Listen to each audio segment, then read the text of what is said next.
Good morning. Ngasigi runes ki energy haipetang yengase ko. Runes se hana puthoktrenge da number hana choose tawse ko. Number 1 se khansira natraga number 2 ko. Adugi matungina runes amamam lotho o yengase ko. Hadi number 1 akoigi ani katang othoke ko. Ani se 1 2 se ko.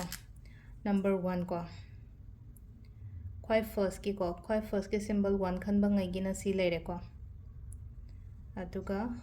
2 khan ba ngai gina si lere ko adu haidi si sina haidi kari hai no hai bodo adu sai pe di ngase aham bagi symbol se si sina symbolize to se kai no hai matam se da ngasi gi oina akoi gi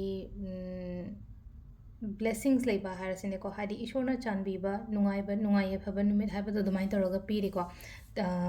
wari watai chanaba matam da ko phajana dum communicate tobo ngangani ko aina phongdok ningi ba aina haining ba khotba kanu kenom leraga su ko hadi na hangai hadi haidok pangam de khote kaina khalase taraga di hadi adugi photo phajana haidok pangam ba khotba ko aduga sida so ama so hai ko hadi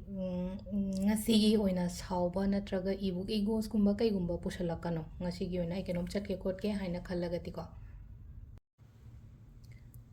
aduga ani sibu symbol ko ani suba symbol sina kaino sisina amu hai tare ko sida si su udum chamana na ko hadi blessings yamna leiba oina oi ko hadi thabai khang chatpa matamda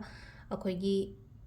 protection harasine hadi shoiba ngambaga yawgada leraga su yamna ngak thokpo oibado ngasi gi oina hadi ukan nama harasine ko samna haibada kainoma aise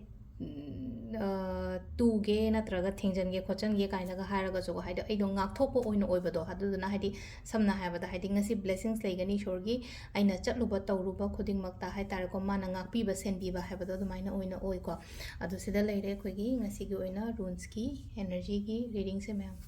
thank you